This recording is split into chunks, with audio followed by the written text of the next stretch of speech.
Yes guys, how's it going? Welcome back to a new video. It's Friday, the sun is shining, and Eddie Howe has been strong in his press conference this morning. Strong on wages, and Newcastle potentially looking to step outside of that maximum wage bill to maybe bring in the players that we want to bring in, to maybe pay some of the players that we already have the wages that they could earn elsewhere. Is Newcastle ready to make that move? Talked about transfers, the fact that we have no issues or should be no problems with spending this summer, no PSR issues to worry about, and obviously talked about the Arsenal game this weekend as well. Newcastle's chance to clinch or nigh on clinch Champions League for this season, the chance to finish in second.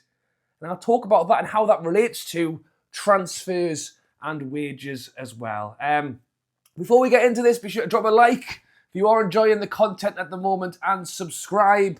I'm not at the game against Arsenal on Sunday, but no doubt I'll be in a pub with videos regardless. So subscribe, don't miss out on the upcoming videos. So anyhow, did talk about the game this weekend, did give a few injury updates. Sven Botman's injury is said to be a knock.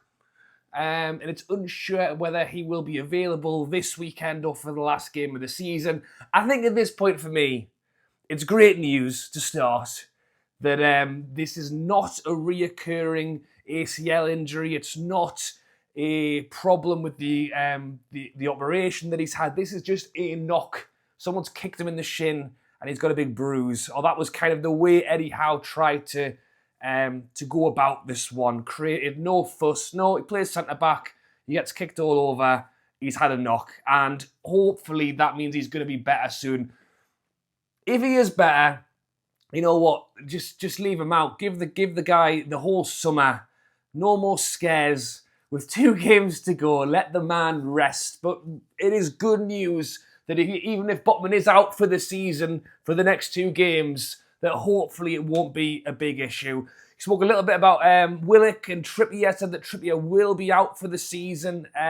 Willock has a chance to come back in the last 2 games. He actually spoke about the fact that Willock has had some good performances this season, but has not had the string of fixtures that he'd hoped. He spoke about the fact that he's an athlete, he's a box-to-box player, and when he's not fit, he can't fulfill...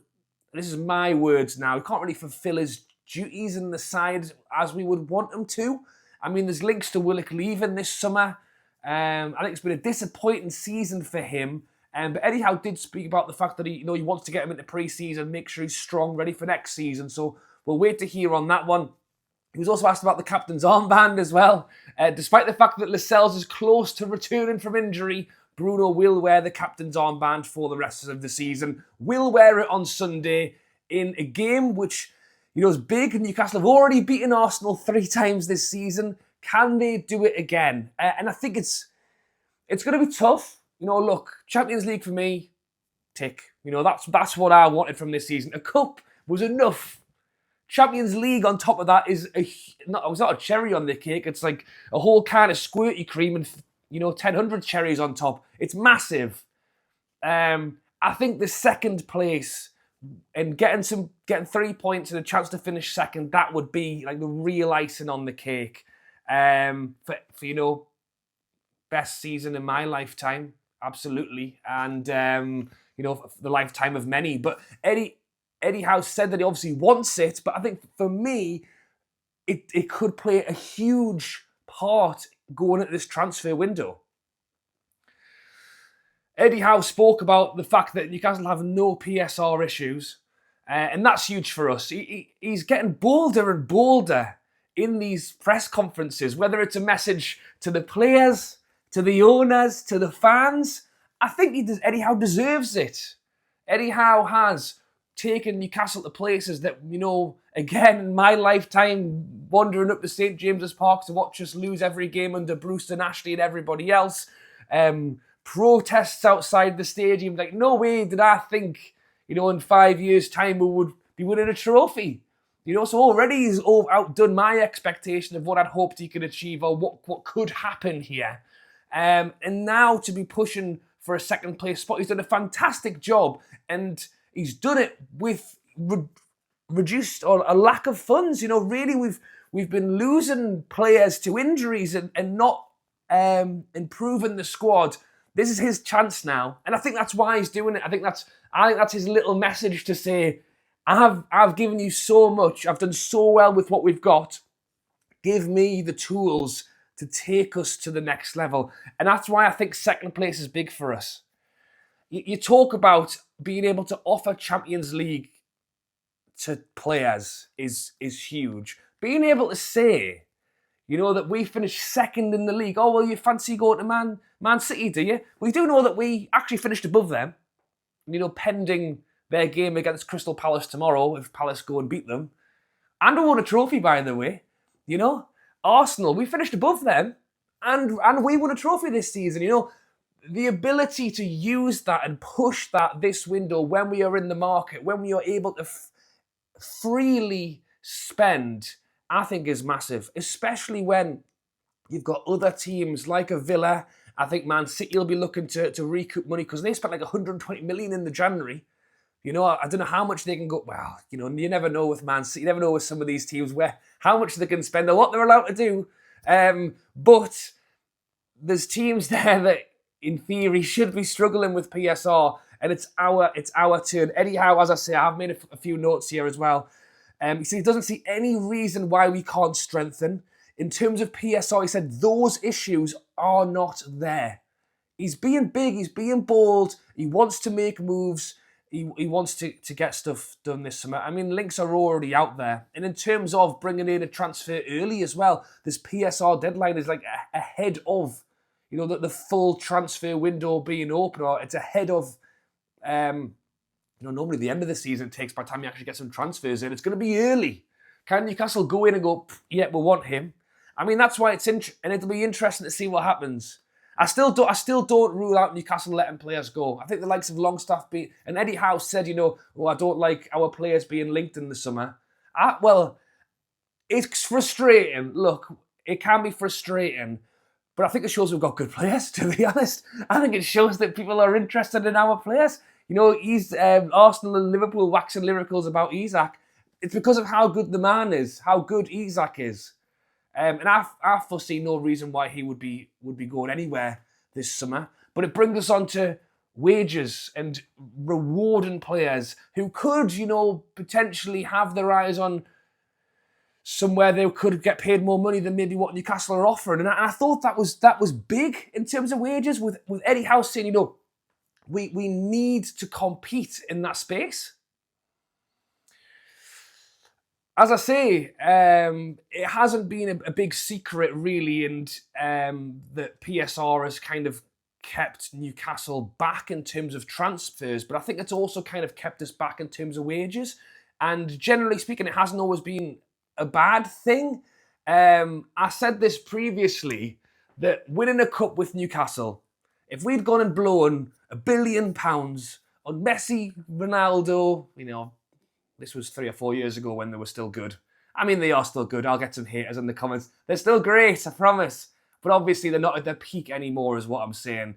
Let's change it. You know, Mbappe, Jude Bellingham. If we had £1 billion and bought every player you wanted, and then we won the Carabao Cup, I would be celebrating, obviously. But there's clear reason why we would have done it. To still have Lascelles as the club captain, to have Dan Burn at centre-back, to have Bruno in the middle. Obviously, we bought Bruno.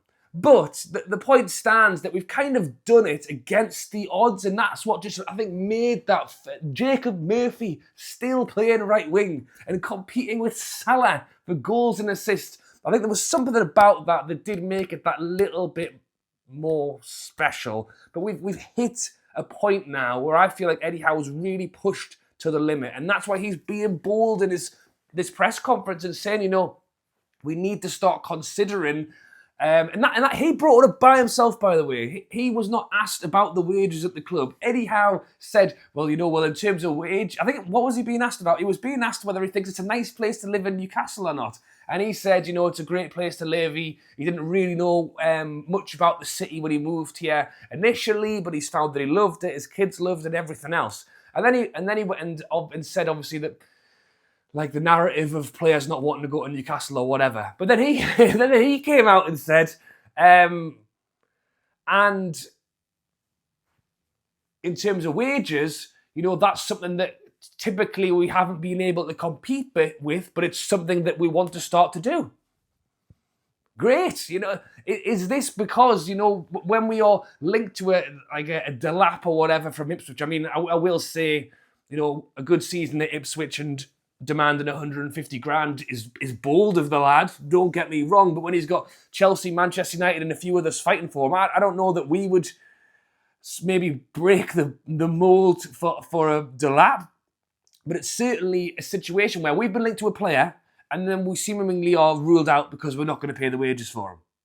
You know, that seems to be something that Eddie Howe wants to change. And when we're going into a window where we're definitely going to be looking at players that other players are interested in, being able to say we won a cup this season, we finished second. See, it would be good to finish second, but to be in Champions League this season, you know, if we could have second to push as well, that would be another huge thing. And that's why I think it's important that we do fight till the end to get that talisman of second place in the league. And we can give you the wages that other teams... You know what? We'll match what they're matching, but it's up to you. If you want to come and play for us, a team that's doing great, a team that's progressing, like how many of the teams in the league have the coaching... like turnarounds of Joe Lintons, of Shaws, of Jacob Murphys. I mean, these are the studies we're showing teams to going, we can make you do that. So yes, I think it was bold of Eddie Howe on the transfers. It was bold on the wages. And let's hope we're going to be bold this weekend against Arsenal, obviously. Arsenal have had some injury issues. We've got a few ourselves with Joe Linton and with Botman. I'm hoping that Isak switches it on because Isak has been a little bit off the boil. You know, is that because he's waiting for his conversation on his wage this summer? You know, maybe that's why Eddie Howe's drip feeding it, because there is conversations to have with the current squad as well, and not just players that we're approaching. But you look at the likes of an Mbuemo, for example, that's a player that I think would suit Newcastle. That's a player that teams are going to be interested in. That's a player that teams are going to throw a lot of money at.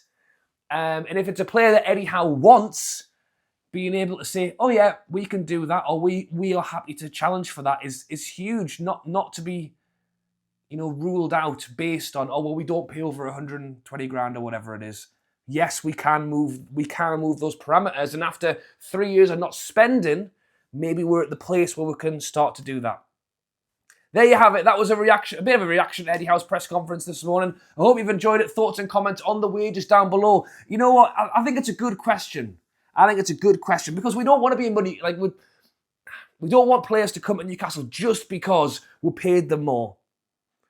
You know, I think it's important. I think it's massively important to be able to challenge in that space, in this financial dominant world, especially with the richest owners in the world. You'd think we would be able to match people on wages, but again, I think there's something slightly special on the players that have joined us who maybe had other options at maybe higher wages, and they've gone, oh no, well I want to play for Newcastle because they're fighting for stuff. They've got great players I want to play with. They've got great manager. They're winning things. They're challenging. You know, not just because we said, oh, they offered 150, well we'll give them 200. You know, there's a line somewhere, but I think certainly we need to start just getting that little bit more involved. So yeah, interested to hear your thoughts on the wages side of things. Big one tomorrow. Feel free to give predictions down below as well. Chatted for longer than I planned there, but had a lot to say.